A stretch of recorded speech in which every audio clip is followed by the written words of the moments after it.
Medigadda బ్యారేజ్ని BJP state chief కేంద్ర మంత్రి కిషన్ రెడ్డి సందర్శించారు. ఎంపీ లక్ష్మణ్, ఎమ్మెల్యేలు ఈటెల రాజేందర్, రఘునందన్ రావుతో కలిసి మహాదేవ్పూర్ మండలంలోని బ్యారేజ్ని పరిశీలించారు.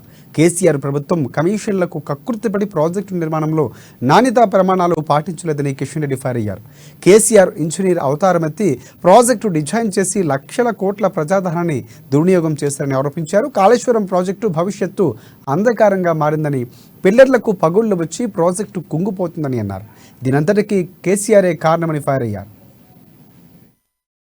అన్నారం బ్యారేజ్ కూడా అదే పరిస్థితి. అన్నారం బ్యారేజ్ కింద ఈరోజు పిల్లర్స్ నుంచి వాటర్ వెళ్ళిపోతున్నటువంటి పరిస్థితి ఉంటే ఈరోజు దీని క్వాలిటీ ఏ రకంగా ఉంది మనం అందరం అర్థం చేసుకోవాలి. మరి ఇక్కడ ఇంత డబ్బు అప్పు తీసుకొచ్చి రాష్ట్ర ప్రభుత్వం నిర్మించినటువంటి ప్రాజెక్టు ఈరోజు ప్రశ్నార్థకంగా మారడం, ఇందులో ఉన్నటువంటి 10 టీఎంసీల వాటర్ను తీసేయడము, ఈరోజు వాటర్ లేదు. ఇక్కడ వస్తున్నటువంటి వాటర్ కిందికి వెళ్తున్న తప్ప 1 టీఎంసీ వాటర్ కూడా స్టోరీ లేదు.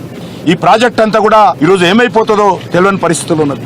ఈ మేడిగడ్డ డ్యామ్ దెబ్బతింటే మిగతా డ్యాములన్నీ కూడా up to Siddipet, up to Gajwel వరకు నిర్మించినటువంటి మల్లన్న సాగర్ లాంటి ప్రాజెక్టులు అన్ని కూడా, డ్యాములన్నీ కూడా నిరుపయోగంగా మారుతాయి. కాబట్టి ఇది చాలా తీవ్రమైనటువంటి అంశం. రాష్ట్ర ప్రజలు కానీ, ఇంజనీర్స్ కానీ, మేధావులు కానీ, విద్యావంతులు కానీ అందరూ కూడా ఈరోజు ఆందోళన వ్యక్తం చేస్తున్నారు. ఇది ఎన్నిటికైనా ప్రమాదమని గత 4-5 సంవత్సరాలుగా ఇరిగేషన్ ఇంజనీర్స్ పదే అనుమానాలు వ్యక్తం చేస్తున్నప్పటికీ కూడా అధికారులను